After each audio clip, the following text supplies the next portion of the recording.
who is actually in charge of your life right now? Like, I want you to really, really stop and think about that for a second. It's a heavy question, right? I mean, most people immediately look upward. Exactly, yeah. If you had to point a finger at the ultimate authority dictating your days, who would it be? Is it the president? Is it, the sprawling legal system? Or maybe the global economy, right? Like trillions of dollars shifting around. Right, or some billionaire tech CEO manipulating the algorithms on your phone. We are totally trained to point to those massive, intimidating figures. We really are. We picture these guys in tailored suits, sitting behind giant oak desks, moving chess pieces that dictate our lives. We do. We think power is this thing that happens in boardrooms and situation rooms, but we're going to completely shut that assumption down right now. Absolutely. Yeah. Because the real dictator in your life, the actual authority calling the shots every single second, isn't any of those things. No, it's not. The real dictator is how you stand in line at the grocery store. It's how you instinctively avert your eyes when a stranger steps into an elevator with you. Yeah, or the incredibly specific way you make small talk with your coworkers while waiting for the coffee machine, Which, to anyone hearing that for the first time, probably sounds completely absurd. Like, it sounds like we are comparing a hurricane to a slight breeze. It does sound backward. I mean, totally backward. Okay. But that is exactly what we are unpacking today. And it is going to fundamentally change how you walk through a room. We have such a fascinating deep dive lined up today, pulling from a truly legendary piece of source material. Yeah, this is a big one. We are looking at a 63,000-word master's thesis. Written back in 1996, right, by a young scholar named Li Meng at Peking University. Yes, under the guidance of Yang Shanhua. And we really need to emphasize the gravity of this text. It's not just some dusty academic paper. Right, not just jargon that 3 people read and forgot about. Exactly. This thesis is essentially a forensic map of modern obedience. What Li Meng did was take the absolute genius of heavy-hitting thinkers like Michel Foucault and Gilles Deleuze. The huge historical philosophers. Right. But instead of applying their theories to the fall of empires or macroeconomics, he applied them strictly to the mundane, microscopic details of your daily Tuesday afternoon. The completely invisible stuff. So the mission for this deep dive is to put a giant, uncomfortable magnifying glass over that invisible web of power. The power that controls you every second of the day. And we're going to show you how to finally see the strings. So to start, I want to paint a picture for everyone listening. Imagine a massive, heavy iron scale sitting on a table. Okay, picture the scale. On the left side of this scale, we start piling on the heavy hitters. We throw on global wars, artificial intelligence taking over jobs, devastating economic collapses. Massive, undeniably heavy historical weight. Right. And on the right side of the scale, we place just a single, unexceptional person waiting at a bus stop in the rain. Now, common sense screams that the left side crashes to the table. Right, totally. But in the framework we are exploring today, the scale tips toward the bus stop. The right side is heavier. The micro outweighs the macro. I mean, I have to push back on this immediately. Because logically, how can a daily routine, like a boring morning commute, possibly hold more weight than a global historical event? It breaks the brain to even suggest it, I know. It really does. How does a bus stop displace millions of people? Well, it breaks the brain because we are deeply conditioned to believe that our modern anxiety, that chronic stress comes from the evening news. Right, the macro-level crises. Exactly. But the core logic here, and this is very anti-common sense, is that the crushing weight of modern life actually comes from the microscopic, completely insignificant habits we repeat daily. Wait, so the big systems don't matter? No, they do matter, but the macro systems simply do not exist without the micro practices to enforce them. Walk me through that. Are you saying a government is just a hallucination? Not a hallucination, but a dependent structure. Yeah. This is Li Meng's foundational point. He argued that sociology absolutely has to link abstract systems of domination down to micro practices. So the big stuff relies on the tiny stuff. Right. A macro system of power, like the state, is essentially a ghost without the daily routines of ordinary people. Think about it. The government doesn't physically force you to do every little thing. True. Nobody is holding a gun to my head to make me stand in a neat queue at the bank. Exactly. Your daily habits enforce the government's existence. The bus stop, the way people arrange themselves, how they respect the first-come, first-served rule without speaking. That's where society is actually functioning. Yes. In real time. Yeah. If the bus stop rules break down, the state breaks down. Oh, wow. That reframes everything. The macro relies entirely on our willingness to perform the micro. It completely flips the script. Which brings us to the legend of this 1996 masterpiece itself. Because honestly, I'm fascinated by the meta story here. It's a wild story. Right, like how does a student thesis about daily trivia bus stops and elevators send such shockwaves through an entire academic establishment? Especially in the mid-90s in China, yeah. It sent shockwaves because it shattered what we call the grand narrative tradition. Which is what, exactly? Mainstream sociology globally was historically obsessed with sweeping historical eras. They wanted to study massive institutional shifts. Like the transition from agrarian to industrial societies. Kings and wars. Always the kings and wars, Yeah. the macro stuff. But Li Meng zoomed all the way in to the microseconds of human interaction. To answer how social order is actually produced? Exactly. Not in theory, not in a constitution, but in actual physical reality. And he seamlessly bridged dense macro theories of power with this very grounded field called ethnomethodology. Okay, I want to pause right there. Ethnomethodology. That is a massive, intimidating word. It is a mouthful, yeah. If I'm listening to this while cooking dinner, my eyes just glazed over. What does it actually mean on a practical level? Fair point. Let's strip the academic weight off it. Simply put, ethnomethodology is the study of the everyday methods people use to live their lives. Like common sense. Yes, it's the study of common sense. It is the invisible rule book that we all follow, but literally never read. Okay, so they don't care about the French Revolution. Not at all. They care about how two strangers figure out how to pass each other in a narrow hallway without colliding. Oh, that awkward little hallway dance. Exactly that dance. Right. Li Meng took this incredibly microscopic study of daily life and fused it with high-level French post-structuralist philosophy to figure out the ultimate question, why do we obey? And arriving at the answer to why we obey leads us to what is honestly a huge slap in the face from the listener. Oh, totally. The obedience-anxiety paradox. Let me pose this directly to you listening. Why is it that in perfectly peaceful, highly civilized societies where there is no violent oppression, No dictator threatening your family. right, no secret police at your door, why is our mental exhaustion at an all-time high? We should be so relaxed. But we are completely exhausted. That is the million-dollar question. If you look at human history, a modern citizen in a democracy should be the most psychologically relaxed human ever. But to understand why we aren't, we have to look at how completely wrong our traditional understanding of power is. We usually think of power as just the carrot and the stick. The classic mafia boss model. You do what I want, I give you cash. You don't, I break your kneecaps. Yeah. And in political science, this traces back to Robert Dahl's classic model. Dahl defined power essentially as A controls B. So it's based entirely on conflicting interests. Precisely. Person A wants one thing, person B wants another, and person A wins because they have more leverage or force. Under that old model, the logic dictates that if no one is holding a gun to my head, I must be completely free. I'm making my own choices. And that assumption is the grand illusion of modern life. The sources we're looking at completely shatter this bankrupt model of conflict interest. So the deepest oppression doesn't happen when there's a riot in the streets. No. The most terrifying oppression happens when the waters are perfectly unnervingly calm. Wait, unpack that for me. Because common sense says calm waters mean peace. Are you saying real power doesn't force you against your will at all? Real power operates so deeply that you and the system are in complete, terrifying agreement. There's no conflict at all. Absolutely zero conflict of interest. Because your very desires, your basic instincts of what you want out of life, have been fundamentally shaped to align with what the system needs from you. That explains the exhaustion. You're carrying the weight of a whole social order. And you don't even realize you are doing heavy lifting. You think all your choices, your ambitions, your habits are entirely your own. You aren't fighting the current. You've been convinced that you literally are the current. Exactly. That is a deeply unsettling thought. If I think I'm freely choosing to hustle at my job, but really I'm just executing a program. No wonder mental friction is so high. The anxiety comes from that cognitive dissonance, yeah. So, what does this mean for how we view history? Because if the Industrial Revolution changed the world so drastically, why does my Tuesday morning feel exactly the same as 100 years ago, just with a smartphone? Because mainstream history suffers from a massive blind spot. It is obsessed with what the sociologist Erickson in 1990 called big event causality. Define big event causality for us. I assume that means looking at institutions, leaders, new laws. Yep, it is a top-down view of reality. Sometimes it's called the center radiation model.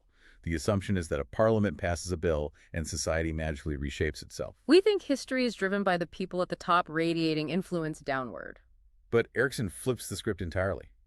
Big events, the grand narratives, the new laws, they actually only account for maybe 30% of reality. I have to stop you. Only 30%. If the laws in the economy only make up 30%, what on earth is the other 70? The other 70% is small event causality. It's the unintended autonomous forces of ordinary people interacting daily. The micro events. Right. The jokes over a cash register, how a family argues, the unwritten rules of a neighborhood. So to truly understand the world, you have to stop looking at the presidents. You have to start looking at the peasants. You have to look at the 70% of autonomous, chaotic daily life that is actually holding up the 30% of formal structure. That requires a total radical shift in how we view society's architecture. It does. We need to adopt what is called a paper-cut perspective, which is deeply tied to topological sociology. Let's visualize this paper cut idea. I want the listener to picture a large, flat sheet of paper. Okay, a big piece of paper. Now imagine folding it up tightly, over and over, until it's just a tiny, thick square. You take scissors and make one tiny snip right on the edge, just a millimeter deep. But when you unfold it... Right, when you unfold that paper, you see that your one tiny cut has ripped through the entire page in a dozen different places, creating this massive interconnected pattern. That is a brilliant visualization. We tend to think of society as a rigid brick building, like a hierarchy with a penthouse at the top and a basement at the bottom. Very static. But it isn't. Society is a constantly folding and unfolding topology. The sources draw heavily on Gilles Deleuze's idea of the surface effect and his rhizome theory. A rhizome in botany is like a root system, right? Like ginger or bamboo, no central trunk, just a sprawling horizontal web. Yes, and that is how society actually functions. In this folding rhizomatic web, a seemingly isolated daily event is that single cut in the folded paper of history. The ultimate sociological butterfly effect. Because everything is folded together, a cut in one place is actually a cut in a dozen places simultaneously. I need a real-world example of this. How does a tiny snip reveal the whole page? Think about a petty dispute at a local coffee shop. Let's say two customers are arguing over who is next in line. On the surface, under big event causality, that's just two people bickering. It means nothing. Exactly. But if you look at it topologically, the way they argue reveals everything. The words they choose, who defers to whom, how their body language changes based on age or gender or class. Whether the barista steps in and whose side they take? Right. That tiny incident instantly reveals the massive power dynamics of the entire macro system. That one argument tears right through the illusion of a stable hierarchy. It exposes all the hidden wires, class struggle, authority in a single localized moment. It really does. It's all right there. That is wild. It's like the DNA of the entire universe is in a single drop of blood. If you know how to look at the coffee shop, you can map the whole power structure. And once you truly understand that, you realize power is not a weapon that a CEO holds in their hand and swings at you. Which brings us to what I think is the most chilling part of this whole deep dive. Yeah, this part gets dark. The ultimate form of tyranny, the most successful form of domination, isn't making you afraid to rebel. It is making you actively desire to be ruled. This is where the thesis dives deeply into Michel Foucault's microphysics of power. Okay, Foucault. We have to completely stop thinking of power as a piece of property. It isn't gold that rich people hoard, and it isn't a weapon governments wield to crush the weak. But what is it? Power isn't a thing at all. It is an omnipresent strategy. I like to think of it like an invisible gas. It doesn't crush you from the outside like a hydraulic press. It fills your lungs. You literally breathe it in to survive. Yeah. You need it to process oxygen. That analogy's perfect. Foucault calls it capillary power. Think of the capillaries in your body, the microscopic blood vessels that reach every single cell. So power flows through the social capillary. Yes. And here is the truly anti-common sense revelation. Power is actually productive. It's not just restrictive. Productive. Usually we think of power as a giant stop sign. It tells me what I can't do. I can't cheat, I can't steal. How is it productive? It doesn't just say no. It creates things. It literally produces your desires. It produces your bodily habits. It produces what you consider to be true knowledge or common sense, right? Exactly. It produces the very metric by which you judge a good life. It doesn't force you to submit. It constructs your reality so that you happily, voluntarily submit. Because you believe you are just acting naturally. Right. When you desperately want to buy a specific brand of car to signify your success, power isn't telling you no. Power produced the desire for the car. It produced the definition of success and my willingness to work 60 hours a week to get it. Spot on. Okay, I see how power creates desires, but let me play devil's advocate for a second. Go for it. If I am voluntarily submitting, if my desires perfectly align with the system, why do I still feel so awful? Why do I always feel so stressed? That's the paradox. Right. Why is everyone constantly running late, feeling like they're drowning in tasks? If we're in harmony, shouldn't we be totally zen? Because the system requires you to be exhausted to function. That feeling of urgency is not a byproduct of modern life. It is the exact mechanism being used to strip you of your free will. The mechanism, we call this the whip of time, right? Whip of time, yes. That sounds like a sci-fi movie title. How does time actively strip my free will? From my perspective, I'm making choices all day long. Are you really making choices, or are you just reacting? Ouch. Fair question. We like to flatter ourselves. We think we operate on what is called theoretical logic.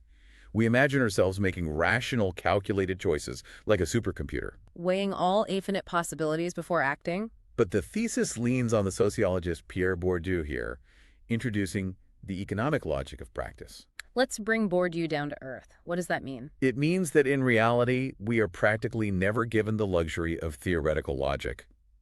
We are forced to make snap decisions under severe time constraints.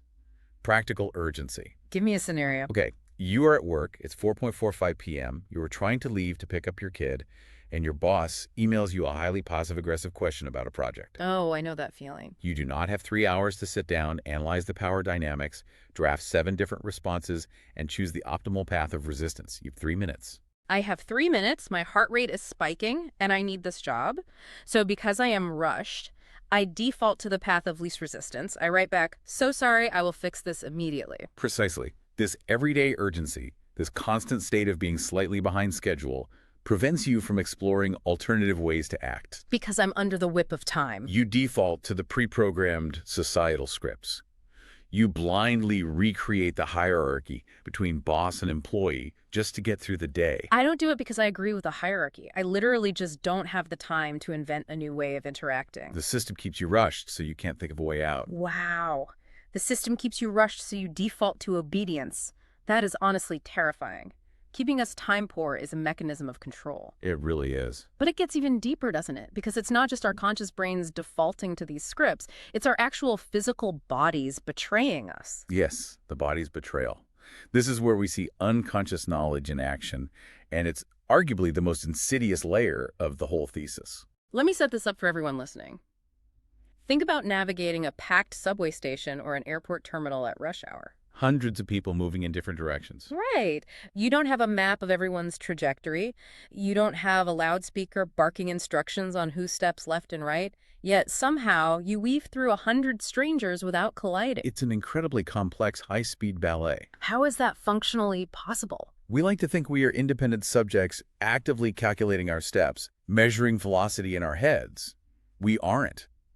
Our bodies have been programmed into precise automatic machines. This is the realm of those hidden rules studied by ethnomethodologists like Harold Garfinkel, right? Yeah. And Bourdieu's habitus. Exactly. The habitus is essentially the physical embodiment of social structures. Let's look at a smaller space. Think about averting your eyes in an elevator. You step in, the doors close, and immediately you look up at the floor numbers. Or down at your phone. You don't consciously think, I am in a confined space, prolonged eye contact signals a threat, therefore I must look at the number 4. My brain doesn't process that logic. My body just does it. Or think about standing in line at the ATM. There is an unspoken rule about leaving exactly a 1-meter gap. Nobody handed you a pamphlet with the measurement. If I stand 2 meters away, people think I'm not in line. If I stand half a meter away, I'm a croup. Your body deploys this internalized stock of knowledge, and your body is deeply loyal to the social order. It bypasses your rebellious brain entirely to maintain the peace. I could be a total anarchist in my political beliefs, but my body still stands exactly 1 meter behind the guy at the ATM. Your body is basically a sleeper agent for the system. That is a crazy way to put it. My nervous system is a middle manager enforcing compliance. It maintains the status quo without you even thinking about it. So we are breathing the invisible gas of power, we are rushed by the whip of time, and our bodies are sleeper agents. That covers the internal stuff. But what about the physical environment? The spaces we occupy. Right. Offices, cities, they look totally different than factories from 50 years ago. They do.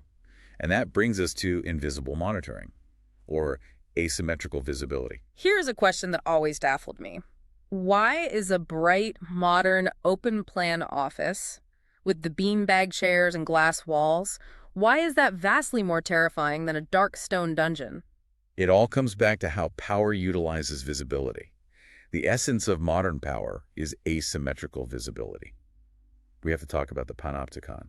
The famous circular prison design. I know this one. Right. Jeremy Bentham designed it in the late 18th century, and Foucault famously analyzed it. Picture a circular prison building with cells around the outer ring. And a single guard tower in the absolute center? The trick is the lighting. The guard tower has tinted windows so you can't see inside, but the cells are backlit by windows on the outer wall. So the guard can see the silhouette of every single prisoner at all times. But the prisoners cannot see the guard, meaning they never know if they're being watched in any given second. The guard might be asleep or reading or gone. But because I might be watched, I have to assume I am always being watched. Now apply that to history. Under a king, power was visible. The king stood in the blinding light. He wore gold, rode a massive horse. The king was the spectacle. And the peasants hid in the dark. The king didn't know what they were doing in their huts. Power was a spotlight pointing outward. But in the modern world, the anti-common sense truth is that the spotlight reversed. Power hides in the shadows, and you are forced into the blinding light. Think about the open plan office. My screen is visible to anyone walking behind me. Invisible management software tracking your keystrokes. Your Slack status showing a green dot when you're active. You don't know when the boss is looking, but you know they can. So because I am constantly visible, I actively discipline myself, I close the social media tab, I become my own guard. The open plan office is the modern panopticon. The glass walls aren't there for synergy. They are there to force you to internalize the gaze of power. But it's not just about being visually watched, is it? Because even if I am completely alone, there is another layer of pressure, having to explain yourself. Ah, yes, the daily science court. Think about the low-level panic you feel when you do something totally harmless but slightly weird in public. It's like stopping randomly on a sidewalk. Exactly. You just stop walking, stand completely still for 2 minutes. A stranger walks by and asks, "Hey, why did you do that?" You feel this intense pressure to invent an excuse. Oh, I was just trying to remember if I locked my door. Why do we feel that pressure? It is the burden of accountability or reportability. Order survives not just because we are watched, but because we are forced to be accountable for our actions at all times. The sources cite Garfinkel on this, the idea that we are forced to live our lives using the template of a 19th century realist novel. It's a brilliant analogy. Think of a Dickens or Jane Austen book. Every action a character takes has a clear cause and effect. It fits perfectly into a logical narrative. If a character cries, it's because someone died. There is no randomness.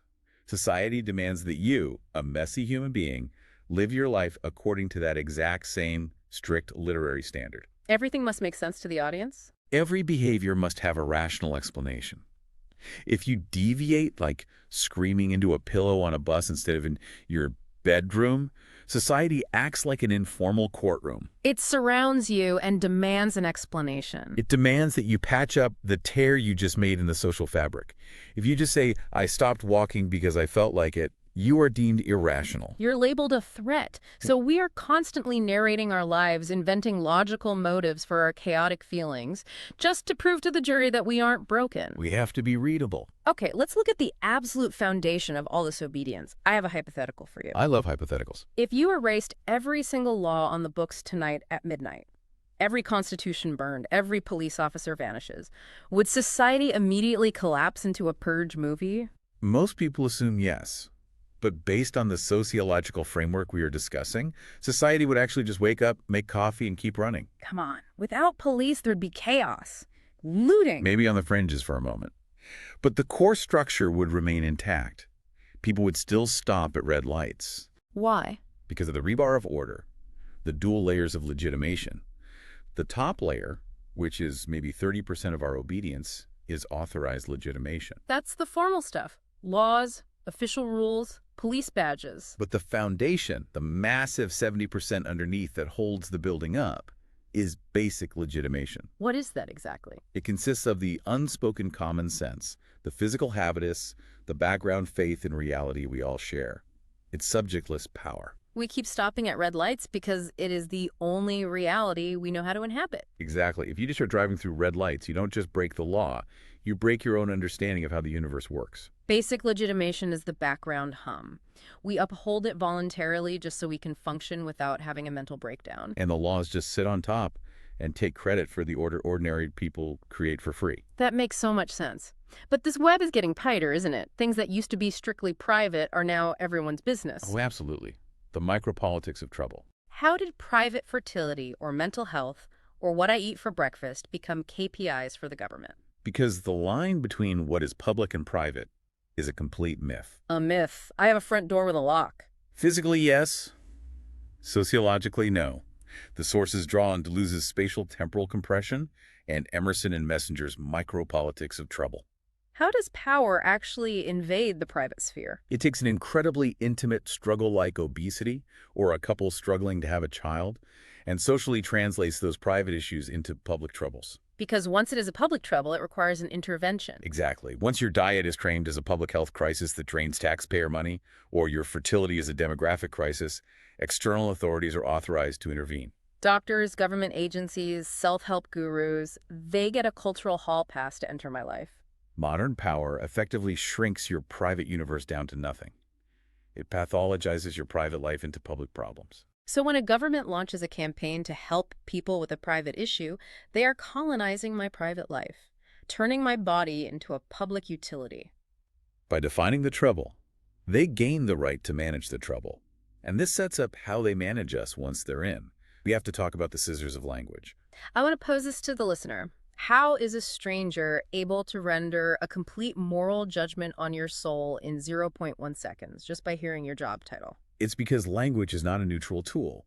Words aren't innocent labels. Language is the most brutal, invisible technique of power we have. What the sociologist Harvey Sachs calls category sets. Categorization. It works like dark magic. Once you were dropped into a bucket, millennial, unemployed, blue-collar, you instantly cease to exist as a complex individual. I am just the label. If someone introduces me as unemployed, I feel the shift in the room immediately. Because society applies a massive web of what Sachs calls inference-rich assumptions to you. If I categorize you as unemployed, I don't just see a person lacking a job. It infers assumptions about my work ethic, my daily schedule, my moral character. You are no longer you. You are merely a representative of a category. So if I say millennial vegan, your brain downloads a 50-page dossier, and you interact with the dossier, not the human. And you are forced to act within the strict confines of it. You either act according to the script, or you spend all your energy fighting exhausting battles to prove you're the exception. Categorization is administrative violence. It's so bleak, which naturally makes anyone listening think, I need to fight back, I need to rebel. But the thesis argues that the way we try to rebel actually traps us further. The paradox of resistance. You think slacking off at work, quiet quitting, or mocking the system online makes you a rebel. In reality, your little rebellions make you the perfect obedient employee. Let's use the Mobius strip analogy. A loop of paper with a half twist. You trace a line, you end up inside and outside. Imagine you are running backward on this loop. You think you are rebelling because you're facing the opposite direction. But because of the shape of the structure, I'm traveling the exact same loop, and my running is strengthening the paper beneath my feet. This illustrates Sachs's concept of MIR, the means of indirect rebellion, these micro-rebellions, these cynical jokes at the water cooler about the boss. Or sarcastic memes about capitalism. They don't challenge the structure. They serve as a psychological safety valve. Letting the steam out so the boiler doesn't explode. If we spend 20 minutes ruthlessly making fun of a company policy, we feel a sense of shared autonomy. But what happens when the break is over? You go back to your desks and you follow the policy. We follow it while rolling our eyes. And that is the trap.